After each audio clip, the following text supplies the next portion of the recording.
आप किसी को कुछ नहीं दे सकते। तो श्राद्ध पक्ष में जब आप भगवान शंकर का आराधना करें तो 27 मनके की माला से अगर आप भगवान शिव का नाम जप कर रहे हैं, 27 मनके की माला से आप भगवान का भजन कर रहे हैं, 27 बार आप मुख से भगवान का नाम ले रहे हैं, 27 बार आप भगवान का स्मरण कर रहे हैं, तो ये श्राद्ध पक्ष में आपने तर्पण करा ना करा, पिंड करा ना करा, गया गए ना गए, आपने कुछ दिया ना दिया, आपने कुछ प्रदान करा ना करा, पर 27 बार भगवान शंकर का नाम या राम का नाम या कृष्ण का नाम आप अगर अपने पूर्वजों के निमित्तार्थ भी ले लेते हैं तो शिव महापुराण की कथा कहती है कि श्राद्ध पक्ष में उन्हें गया पिंड तर्पण ब्रह्म कमाली का फल मिल जाता है और उनकी मुक्ति निश्चित हो जाती है। कितनी बार जपना है? केवल 27, केवल 27, उससे ज्यादा कुछ।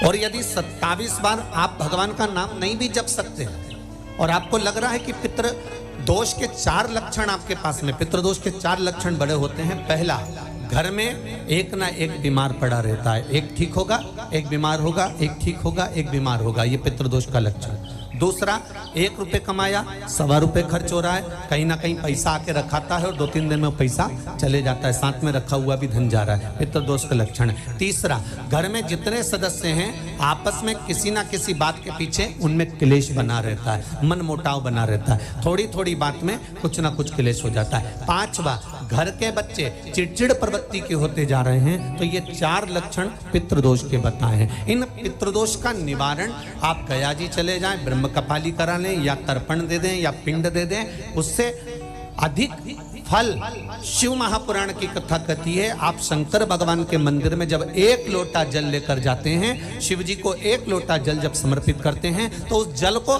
धीरे धीरे 27 बार आप पंचाक्षर मंत्र, षडाक्षर मंत्र या श्री शिवाय नमस्तुभ्यं बोलकर अपने पूर्वजों का स्मरण कर कर जो 16 दिन उस एक ही कलश, बार बार 27 बार कलश नहीं भरना है, जो लोटा भरकर लेकर गए हो, कलश भरकर लेकर गए हो, उसी को 27 बार आपको केवल शिव जी पर गिराना है। जो 27 बार जल एक ही कलश का समर्पित कर देता है उसके पूर्वजों को तुरंत मुक्ति फल प्राप्त हो जाता है, उसको फिर तर्पण आदि की जरूरत नहीं पड़ती। जल तो रोज चढ़ाते हो ना आप लोग, रोज जाते हो ना, सारी समस्या का हल 1 लोटा जल। आप अगर शिव जी के मंदिर रोज जा रहे हो, शंकर जी के मंदिर रोज जा रहे हो, प्रतिदिन जल चढ़ाने जा रहे हो, तो थोड़ा सा नियम चेंज करेंगे अपन। 16 दिन अगर हम शंकर भगवान को जल चढ़ा रहे हैं, आप कहेंगे गुरुजी अभी तो हमारे 2-3 दिन निकल गए, कोई बात नहीं, जब जागे तब सवेरा। कोई जरूरी है कि वो पीछे के 2-3 दिन निकल गए तो हम कैसे नहीं, आप कल से प्रारंभ कर दो कि शिव जी के मंदिर में जब जल चढ़ाने जाओ तो जल को 27 बार धीरे धीरे कर कर चढ़ाना प्रारंभ करिए। 16 श्राद्ध पूरे होंगे, नवरात्रि आएगी, दीपावली आएगी, और नवरात्रि से और दिवाली के बीच में आपको खुद ये फल प्राप्त हो जाएगा कि आपने 27 बार जो जल चढ़ाया है उसका फल मिला कि नहीं मिला, आपको मिला कि नहीं मिला, घर में शांति हुई कि नहीं हुई, घर में आनंद आया कि नहीं आया, संपदा बढ़ी कि नहीं बढ़ी, वैभव आया कि नहीं आया। केवल 16 दिन पूर्ण हुए, नवरात्रे और दिवाली के बीच का समय आप अंदाजा लगाकर बैठ जाए। कई लोग कहते हैं गुरुदेव जब हम गया जी से आ जाएं तो क्या ब्राह्मण भोजन कराना जरूरी है? क्यों नहीं, कराओ, क्यों नहीं करा? क्या गाय की रोटी निकालना जरूरी है? स्वान की रोटी निकालना जरूरी है? कौवे की रोटी निकालना जरूरी है? हम कहते हैं अगर श्राद्ध गया जी का हो गया तो भले कौवे की मत निकालो, पर गाय की, स्वान की, ब्राह्मण जन की भोजन प्रसाद जरूर। जैसे श्राद्ध पक्ष में ब्राह्मण को जब भोजन कराते हैं तो ब्राह्मण का मुख श्राद्ध पक्ष के भोजन कराते समय अगर पूरब, पश्चिम और उत्तर का होता है तो श्राद्ध के भोजन का फल नहीं मिलता, उसका मुख दक्षिण का होता है तो हमारे घर के जितने भी पितर उस तिथि में गए होते हैं सबको उसका भाग मिल जाता है और पितृ दोष समाप्त हो जाता है। इसलिए ब्राह्मण का मुख श्राद्ध पक्ष में भोजन कराते समय दक्षिण का होना चाहिए।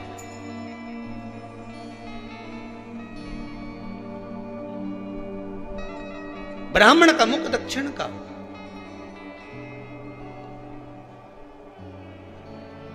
यहां तक शास्त्र कहता है महाराज, अगर गौ माता को श्राद्ध पक्ष में अगर भोजन दे रहे हो तो गाय का मुख अगर दक्षिण का है, गाय का आपका मुख भले उत्तर का हो, गाय का मुख दक्षिण का हो, आपका मुख भले पूरा पश्चिम नहीं का, गाय का मुख अगर दक्षिण में है, अगर आपने दक्षिण में गाय को खड़ी कर रखा है और दक्षिण में उसका मुख और आप भोजन दे रहे हो तो शास्त्र कहता है कि किसी पिंड की जरूरत नहीं पड़ती, गाय स्वतः कल्याण कर देती है, गौ माता स्वतः कल्याण। दक्षिण मुखी हो।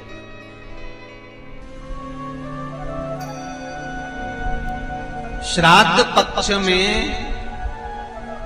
किसी एक माता जी ने प्रश्न करा था कि हमारे यहाँ पर अगर कोई भोजन बनाने वाला नहीं हो, हमारे घर में हम भोजन ना बनाएं और ब्राह्मण को आटा चावल दाल शक्कर ये सब थाली में लगाकर सीधा बनाकर सीधा सीधा दे दिया जाए तो क्या श्राद्ध पक्ष में ये स्वीकृत है?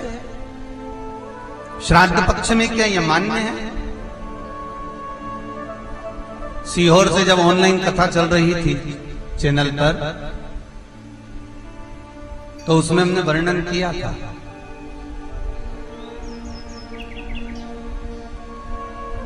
कि 16 दिन श्राद्ध के 16 दिन में से अगर आप किसी एक दिन भी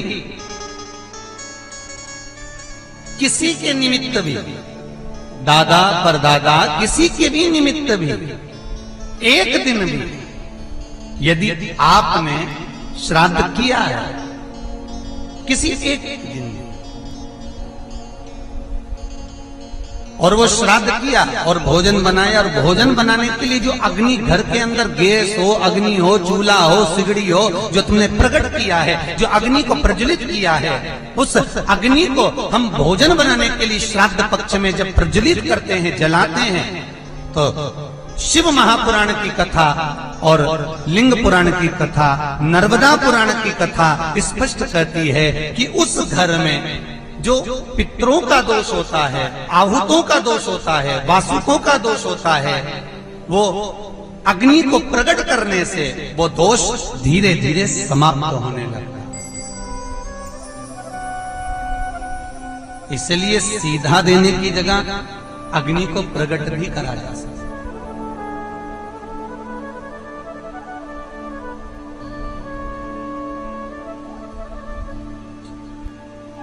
निवेदन है, गरुड़ पुराण को उठाइए, तीसरा अंश देख लीजिए। और गरुड़ पुराण का तीसरा अंश कहता है ऐसी अवस्था में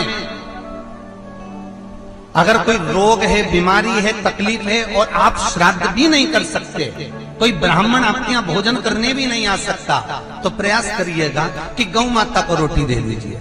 फिर कोई प्रश्न करे कि हम बाहर निकल ही नहीं सकते, श्वान को रोटी दे दीजिए, कुत्ते को भी नहीं दे सकते, तो अपने छत पर जाकर रोटी का टुकड़ा तोड़कर कौओं के लिए रख दीजिए। यहां तक शिव महापुराण वर्णन करती है, गरुड़ पुराण वर्णन करती है, पर श्राद्ध अवश्य करना चाहिए।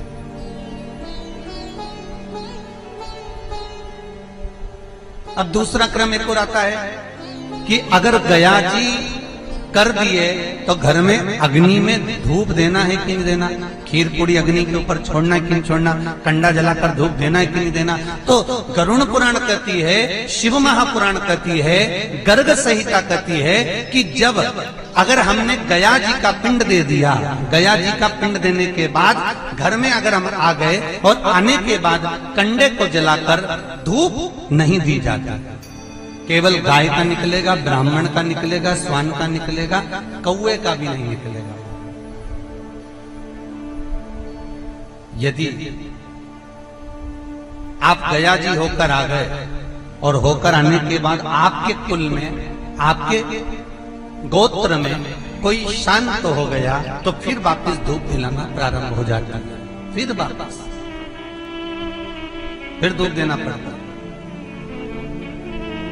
जब ज्यादा घर में पितृदोष हो ना, ऐसा लगे कि पितृदोष बहुत ज्यादा है, 1 रुपये कमा रहे हैं, 1.25 रुपये खर्च हो रहा है, हाथ में पैसा नहीं टिक रहा, दुकान 4 दिन अच्छी चल रही है, फिर व्यापार डाउन हो जाता है, कोई पैसा लेकर भग गया, नहीं दे रहा, कहीं कर्जा मात्रा बढ़ गई है, ये पितृदोष के लक्षण है कुछ। इसमें आपके घर में जो भी रुद्राक्ष पड़ा हो, जो भी रुद्राक्ष रखा हो, क्योंकि संभाल के तो आप रखते नहीं, पटक देते हो यहां पर, जो भी रुद्राक्ष आपके घर में रखा हुआ,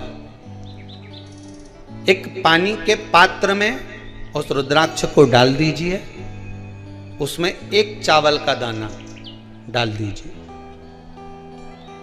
महाराज, परिंदा जहां होता है, मटका, हंडा या रसोई घर में आपका जो पानी भरने का स्थान होता है, जिसको आरो वारो क्या क्या लगा के रखते हो, उसी के कहीं पास में उस कलश को रख दीजिए, ऊपर से उसको ढक दीजिए। शाम के समय, सुबह रखा 10 बजे से 12 बजे के बीच में, शाम के समय प्रदोष काल में भगवान शंकर का नाम स्मरण कर कर, ओम नमः शिवाय बोलकर, श्री शिवाय नमस्तुभ्यम बोलकर, या महामृत्युंजय मंत्र का स्मरण कर कर, या गायत्री मंत्र का स्मरण कर कर, जो मंत्र आपकी बुद्धि में, विवेक में समाहित हो, उस मंत्र का नाम लेकर राम कृष्ण हरि जो बोल सकते हो, एक घी का दिया अवश्य प्रज्वलित करें, लंबी बाती का। कौन सी बाती का? फूल बत्ती का नहीं, गोल बत्ती का नहीं, लंबी बाती का। बत्ती का मुख दक्षिण की ओर, कहां पर होना चाहिए? दक्षिण की, ना पूरब, ना पश्चिम, ना उत्तर। बत्ती का मुख कहां हो? दक्षिण की। जब दक्षिण का मुख हो, दक्षिण की ओर बाती हो महाराज, तब दक्षिण की बाती जलाने के बाद में भगवान से वहीं पर प्रार्थना करें। जो कलश रखा है उसके ऊपर जो प्लेट रखी है, ढाका गया है, वहां अपना सीधा हाथ रखें और अपने पूर्वजों का, अपने पितरों का स्मरण करें कि मेरे धन को लेकर कोई चले गया, मेरा व्यापार ऐसा चल रहा है, मेरा घर में बच्चों का विवाह नहीं हो रहा, या घर में इतनी अशांति है, या तकलीफ है, या कष्ट है, ये सब का स्मरण कर कर उस कलश को रात्रि भर रखे रहने दें। सुबह स्नान आदि करने के बाद फिर एक घी का दिया दक्षिण की ओर लगाकर सुबह 10 बजे से 12 बजे के बीच में उस जल को शिव जी को समर्पित कर कर आ जाएं और वो रुद्राक्ष लेकर वापिस आ जाएं। महाराज वापिस आ जाइए, उस रुद्राक्ष को अपने घर में रख दीजिए। वर्ष भर वो रुद्राक्ष आपको कभी बीमारी से नहीं घिरने देगा, कभी किसी जगह खड्डे में नहीं जाने देगा, वो उन्नति की ओर ही बढ़ाएगा। भले कोई भी रुद्राक्ष हो, 1 मुखी से लेकर 14 मुखी, 20 मुखी, 18 मुखी, जो रुद्राक्ष आपके पास में, आप तो उसका स्मरण करिए।